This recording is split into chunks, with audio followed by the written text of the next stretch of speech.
ಒಡೆಯ ಓಟೆ ಅಲ್ವೋ ಒಡೆಯ ನನ್ನ ಒಡೆಯ ನನ್ನ ಒಡೆಯ ಅದು ಏನೇನೋ ಅರ್ಥ ಆಗುತ್ತದೆ ಪುಣ್ಯಾತ್ಮ. ನನ್ನ ಒಡೆಯ ನಾ ನಿಮ್ಮ ಒಡೆಯ ಹೊರಟಲ್ಲಿಂದ ಎಂತ ಪ್ರಚಾರ ಛೆ! ನಿಮ್ಮ ಬಗ್ಗೆ ಒಂದು ಇಷ್ಟು ಪ್ರಚಾರ ಇರ್ತದೆ ಅಂತ ನನಗೆ ನಿರೀಕ್ಷೆ ಇಲ್ಲ. ಒಳ್ಳೆ ಪ್ರಚಾರ ಉಂಟು. ಎಂತ ಪ್ರಚಾರ.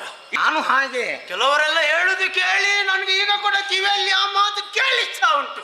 ಈಗಲೂ ಏನು ಹೇಳ್ತಾರೆ ಕೆಲವರು ಹೇಳುದು ಕೌಲಿಕ ಮಹಾಪ್ರಭುಗಳು ಅಪ್ಪನಿಗೆ ಹುಟ್ಟಿದವರಲ್ಲ.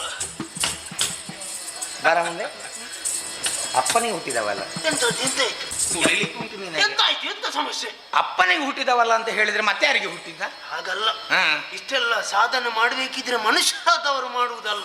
ಮನುಷ್ಯರಾದವರು ಮಾಡುವುದಕ್ಕಿಲ್ಲ. ನನಗೆ ಅದಾದ್ರೂ ವಿಶೇಷ ಆಗ್ಲಿಲ್ಲ. ಮತ್ತೆ ಒಂದು ವಿಶೇಷ ಆದ್ ನಿನಗೆ. ಓ, ಒಂದು ಮನೆ ಹತ್ರ ಹೋಗ್ತೇನೆ. ಮನೆ ಹತ್ರ ಹೋಗುವಾಗ ಒಳಗಿಂದ ಶಬ್ದ ಕೇಳಿಸ್ತಾ ಉಂಟು. ಎಂತದ? ಅದು ನಾಯಿತು ಹೊರಗೆ. ಮನೆ ಒಳಗಿಂದ ಶಬ್ದ ಕೇಳಿಸ್ತಾ. ಒಳಗಿಂದ ಏನು ಅಂತ ಯೋಚನೆ. ಈಗೀಗ ಒಳಗೆ ಇರ್ತದೆ. ಆಯ್ತು, ಏನು ಅಂತ ಯೋಚನೆ ಮಾಡಿ ನಿಕ್ಕಿ ನೋಡೋದು. ಎಂತದ್ದು?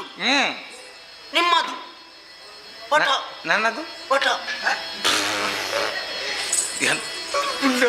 ತಲೆ ಹಾಳು ಮಾಡ್ತೇನೆ ನಾನು. ಏನು ಮಾತಾಡ್ಬೇಕು ಗೊತ್ತಾಗ. ನಿಮ್ಮದು ಪಟ, ಚಿತ್ರಪಟ. ಚಿತ್ರ